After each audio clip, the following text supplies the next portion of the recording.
지리산의 깊고 고요한 숲속, 시간의 흐름마저 멈춘 듯한 그곳에서 이야기는 시작됩니다. 4년이라는 세월은 실종된 소년, 현우의 흔적을 지우기에 충분한 시간이었습니다. 무성한 초목과 축축한 흙은 모든 비밀을 삼켜버린 듯 보였습니다. 그러나 그날 아침, 국립공원 관리인 박 씨의 눈에 무언가 이질적인 것이 들어왔습니다.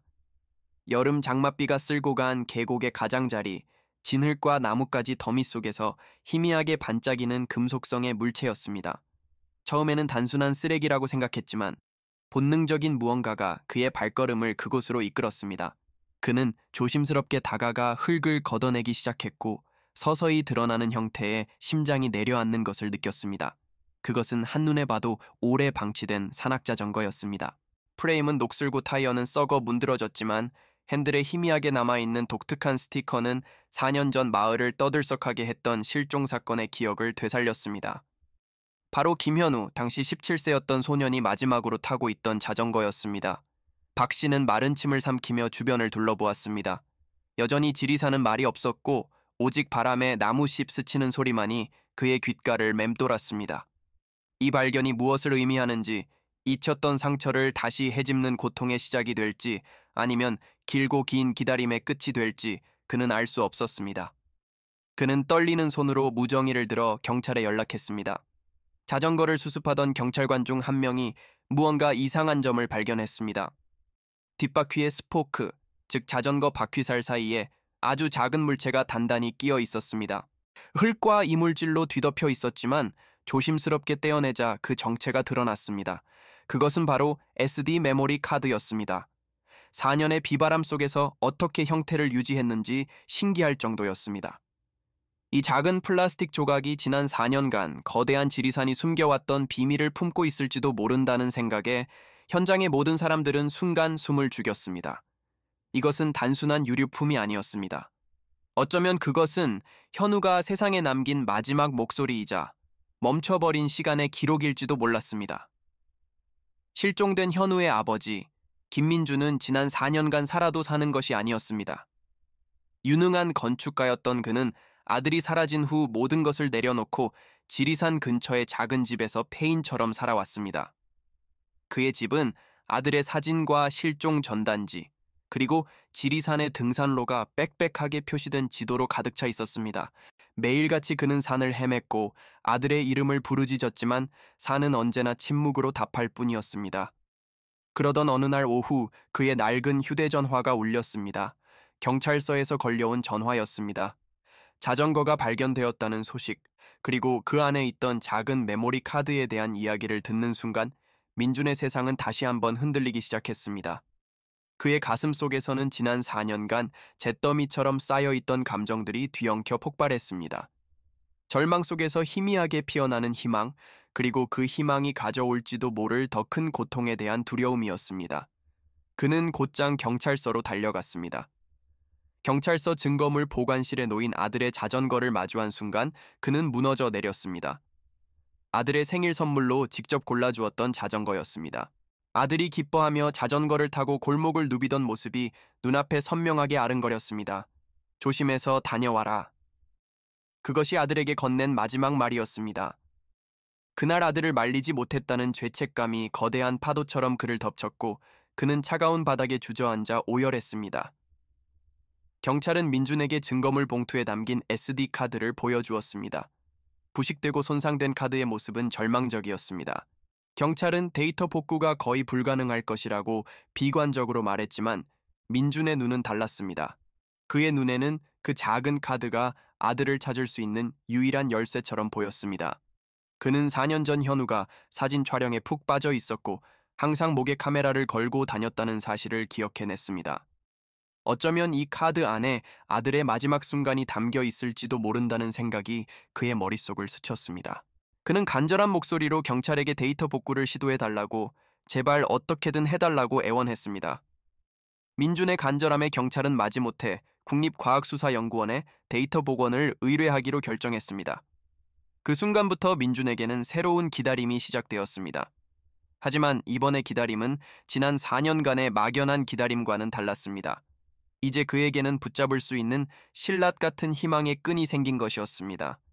그는 자전거가 발견된 장소의 지도를 펼쳐놓고 밤을 새워 분석하기 시작했습니다. 아들이 왜 그곳에 있었는지, 그날 무슨 일이 있었는지 수많은 질문들이 그의 머릿속을 채웠습니다.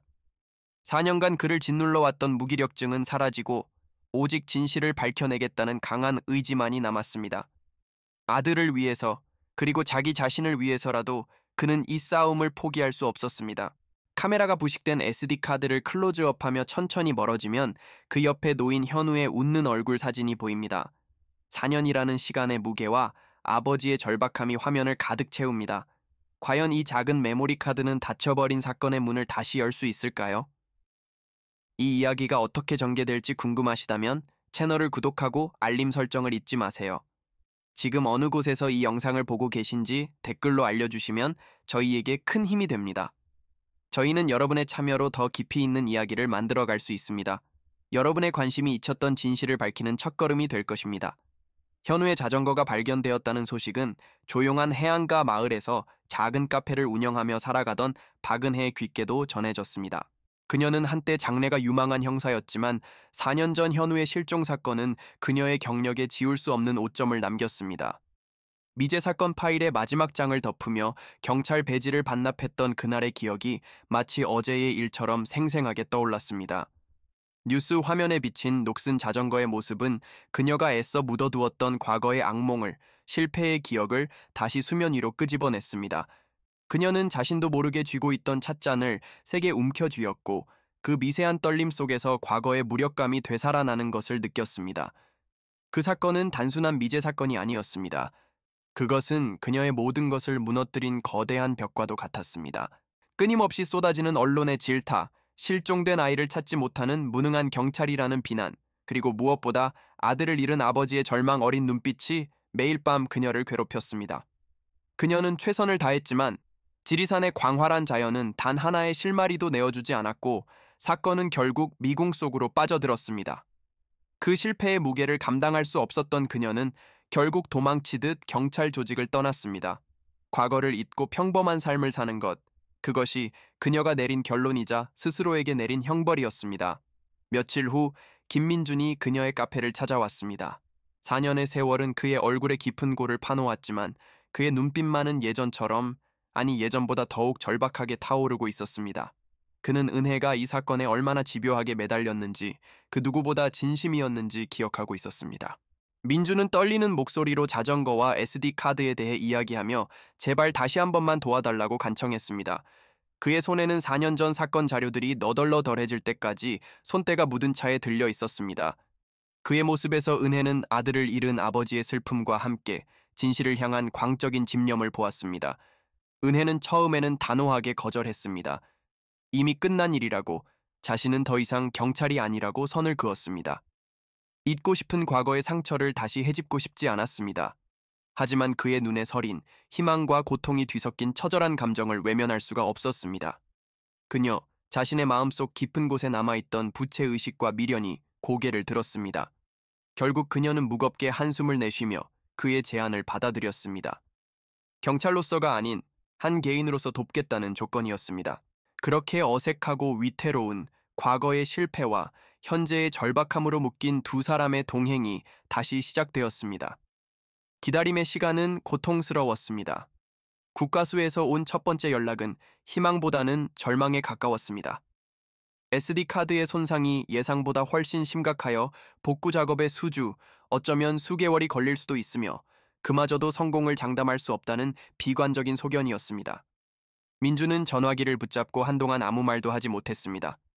겨우 붙잡은 동아줄이 금방이라도 끊어질 것 같은 아찔한 불안감이 그의 온몸을 휩쌌습니다. 은혜는 그런 그의 어깨를 말없이 두드려 주었습니다. 섣부른 위로는 아무런 도움이 되지 않는다는 것을 그녀는 너무나도 잘 알고 있었습니다. 기다리는 동안 마냥 손을 놓고 있을 수만은 없었습니다. 은혜는 처음부터 다시 시작하자고 제안했습니다. 두 사람은 현우가 마지막으로 머물렀던 지리산 자락의 작은 마을로 향했습니다.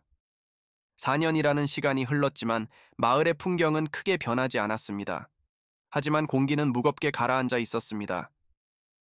마을 사람들에게 현우의 실종 사건은 이미 잊고 싶은 과거의 흉터였습니다.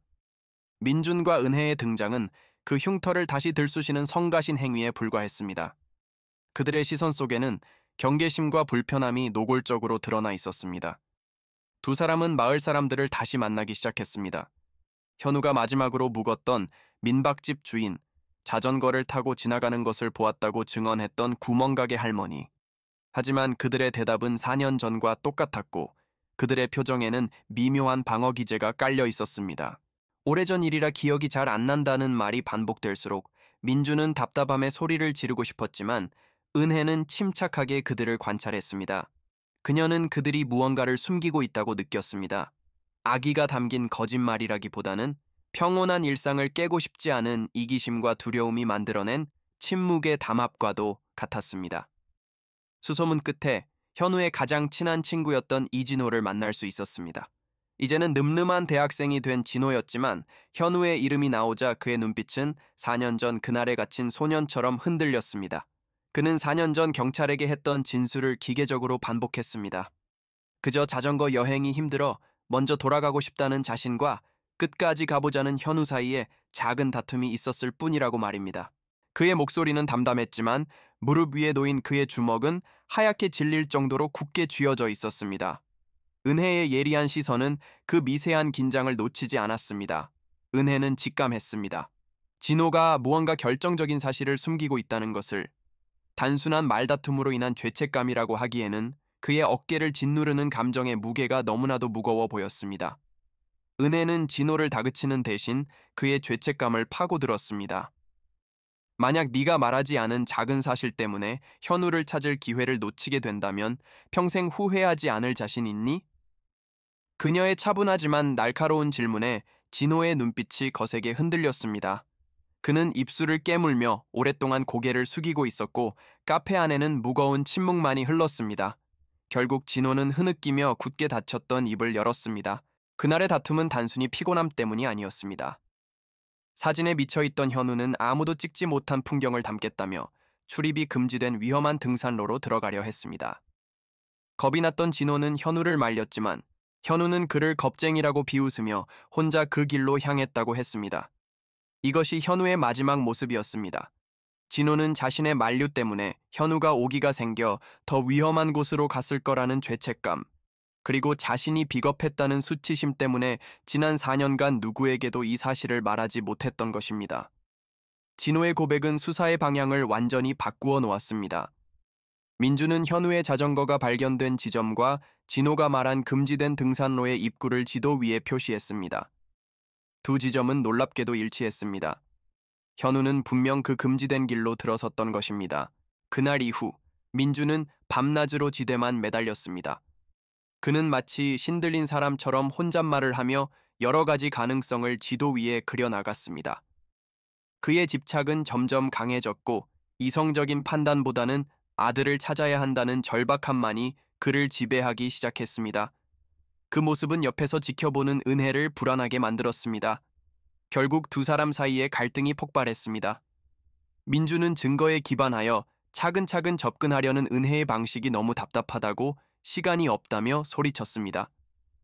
그는 은혜가 이 사건을 단지 해결해야 할 또 하나의 사건으로만 여긴다고 비난했습니다. 은혜 역시 지지 않고 맞받아쳤습니다. 그의 맹목적인 집착이 오히려 진실을 보지 못하게 만들고 있으며 감정만 앞세워서는 아무것도 해결할 수 없다고 날카롭게 지적했습니다. 한때 같은 목표를 향했던 두 사람의 신뢰에 금이 가기 시작했고 위태로운 동맹은 깨지기 직전의 상황에 놓였습니다. 위기의 순간, 은혜는 밤을 새워 4년 전의 수사 기록을 다시 검토했습니다. 그러다 먼지 쌓인 서류 더미 속에서 무심코 지나쳤던 한 줄의 기록을 발견했습니다. 사건 당일, 한 등산객이 금지된 등산로 입구 근처에서 검은색 픽업 트럭을 몰던 남자와 10대 소년이 심하게 다투는 것을 목격했다는 신고였습니다. 당시에는 신빙성이 없다고 판단되어 무시되었던 단서였습니다. 하지만 지금 진호의 증언과 자전거 발견 위치를 알고 있는 그녀에게 그 기록은 완전히 새로운 의미로 다가왔습니다. 잊혔던 작은 조각이 거대한 퍼즐의 핵심이 될 수 있음을 직감했습니다. 은혜는 즉시 이 사실을 민준에게 알렸습니다. 두 사람은 잠시 동안의 갈등을 잊고 다시 머리를 맞댔습니다. 현우는 금지된 길로 들어서려 했고 그곳에서 검은 픽업 트럭을 몰던 누군가와 마주쳤습니다. 그리고 그 후 사라졌습니다. 그렇다면 그 트럭의 주인이 사건의 열쇠를 쥐고 있을 가능성이 높았습니다. 그 길은 사유지이거나 혹은 무언가 불법적인 일이 벌어지는 장소였을지도 모릅니다. 현우는 아마추어 사진 작가로서 그저 멋진 풍경을 찍고 싶었을 뿐이었지만 우연히 보지 말아야 할 것을 보게 된 것은 아닐까요? 새로운 가설을 세운 두 사람은 다시 마을 사람들을 찾아갔습니다. 이번에는 막연한 질문이 아니었습니다. 그들은 금지된 등산로와 검은색 픽업 트럭에 대해 집요하게 파고들었습니다. 그러자 마을 사람들의 반응은 이전보다 훨씬 더 예민하고 적대적으로 변했습니다. 그들은 서로 눈치를 보며 입을 다물었고 몇몇은 노골적으로 불쾌감을 드러내며 자리를 피했습니다. 은혜는 확신했습니다. 이 침묵 뒤에는 마을 전체가 공유하고 있거나 혹은 묵인하고 있는 거대한 비밀이 숨겨져 있다는 것을. 그들은 한 사람을 보호하고 있는 것이었습니다. 또다시 거대한 벽에 부딪혔다고 생각하며 절망하던 바로 그 순간 은혜의 휴대전화가 울렸습니다. 국과수였습니다. 길고 긴 기다림 끝에 온 연락이었습니다.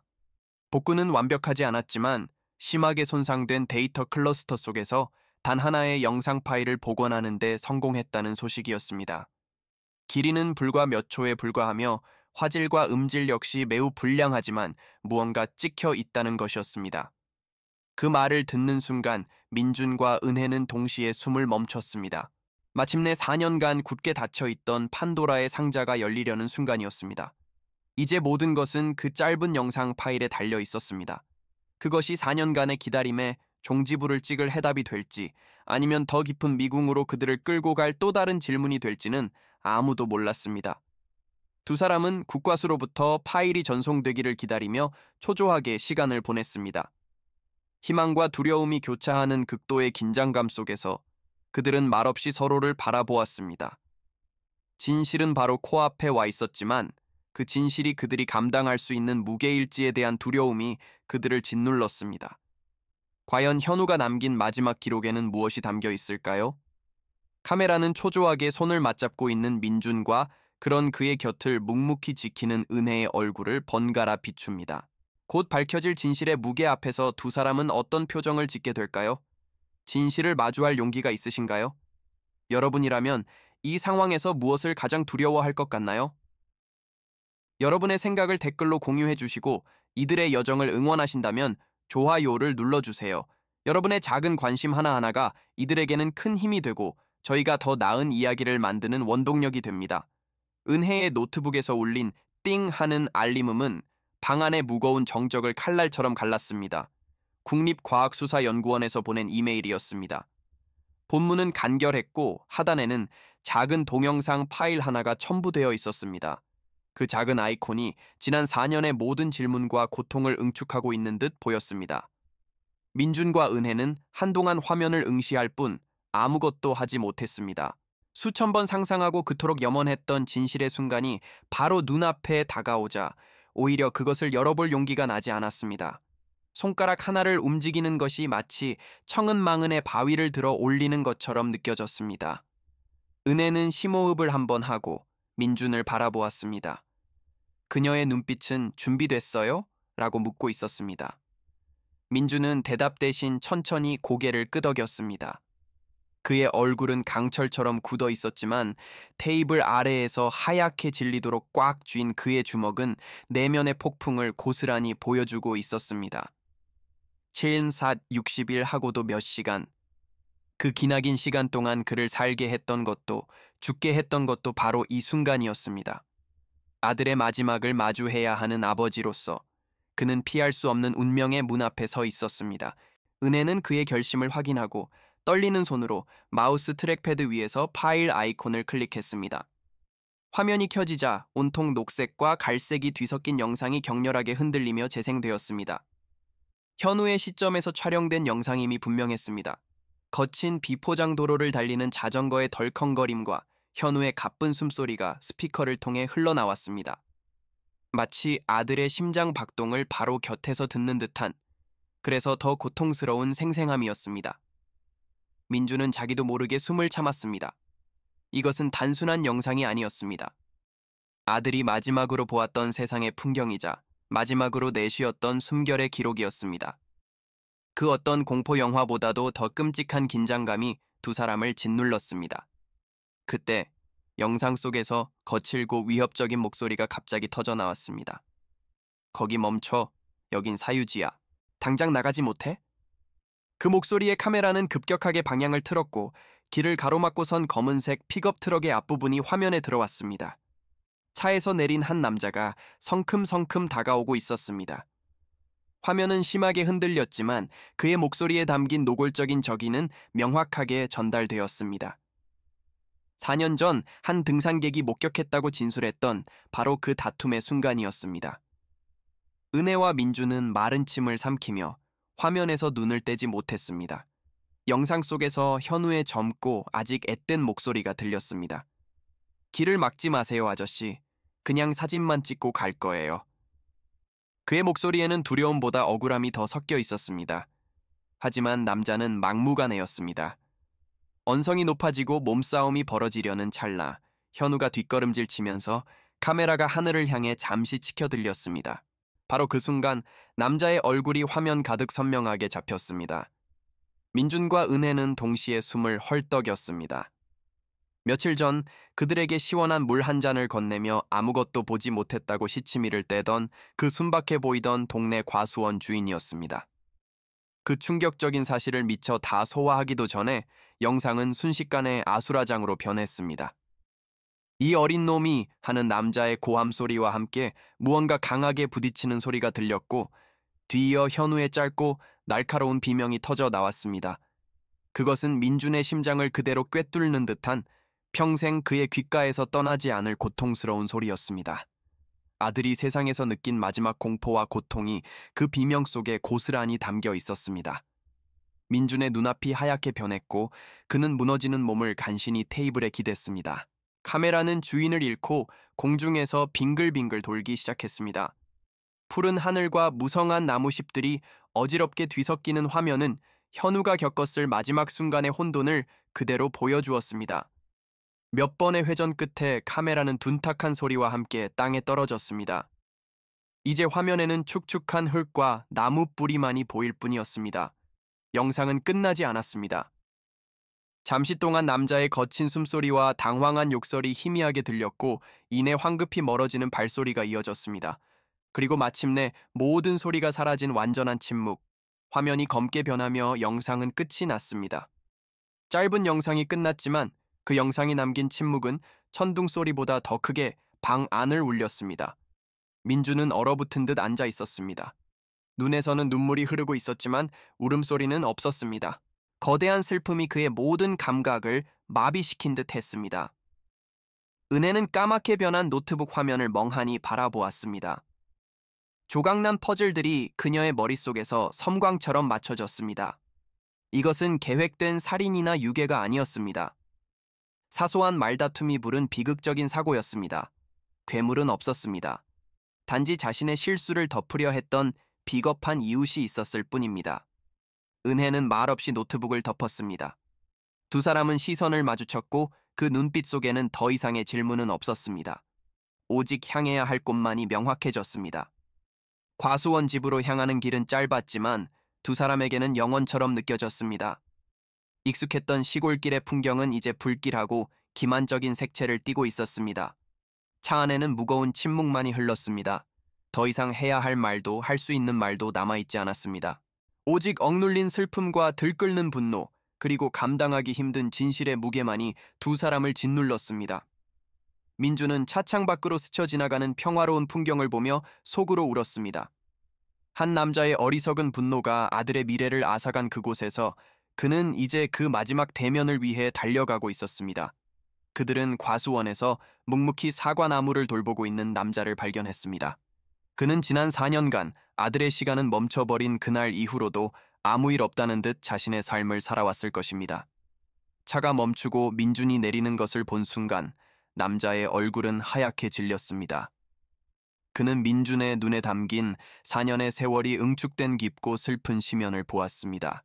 그리고 모든 것을 깨달았습니다. 남자는 도망치거나 변명하지 않았습니다. 그의 온몸에서 힘이 빠져나가듯 그는 그 자리에 주저앉아 흙 묻은 손에 얼굴을 파묻고 통곡하기 시작했습니다.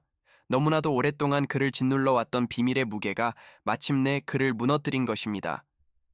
남자의 절규 섞인 울음 사이로 모든 진실이 쏟아져 나왔습니다. 영상이 보여주었던 것과 같았지만 그 안에는 한 인간의 비겁함과 후회의 민낯이 고스란히 담겨 있었습니다. 최근 자신의 땅에 불법으로 쓰레기를 버리는 사람들 때문에 신경이 곤두서 있던 채 사유지로 들어온 현우를 보고 순간적으로 이성을 잃었다고 했습니다. 그는 단지 소년을 겁주어 쫓아내려고 밀쳤을 뿐인데 바로 등 뒤에 초목으로 가려진 가파른 낭떠러지가 있다는 사실을 몰랐다고 했습니다. 비명과 함께 소년이 사라진 후 극심한 공포에 사로잡혔고 결국 자전거를 숲 깊은 곳에 숨기고 도망쳤다고 고백했습니다. 은혜는 조용히 경찰에 신고했습니다. 이제는 영혼이 빠져나간 껍데기처럼 변해버린 남자는 아무런 저항도 하지 않았습니다. 그는 경찰을 이끌고 4년 전 그 비극의 장소로 향했습니다.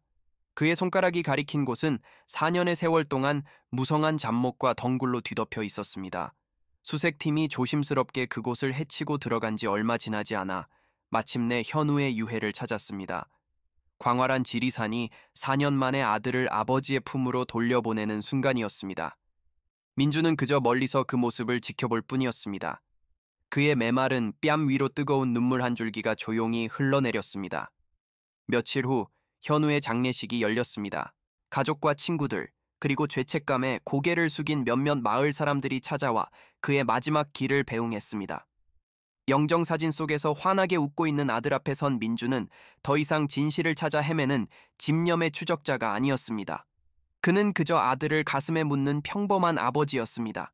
그는 지난 4년간 마음속으로 수천 번 되뇌었던 마지막 작별 인사를 담담하게 전했습니다. 이 순간에 안도감이나 승리감은 없었습니다.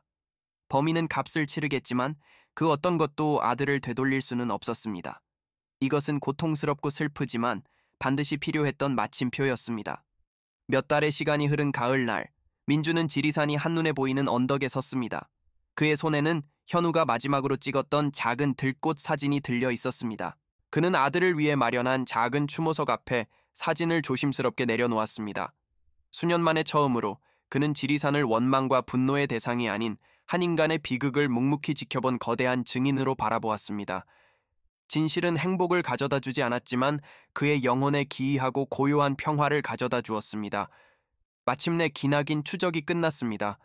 진실은 때로 상처를 치유하는 약이 되기도 하지만 그 자체로 또 다른 상처가 되기도 합니다. 여러분은 이 이야기의 끝에서 무엇을 느끼셨나요? 용서와 정의, 그리고 진정한 치유에 대한 여러분의 생각을 댓글로 남겨주세요. 저희의 이야기에 함께해 주셔서 감사합니다.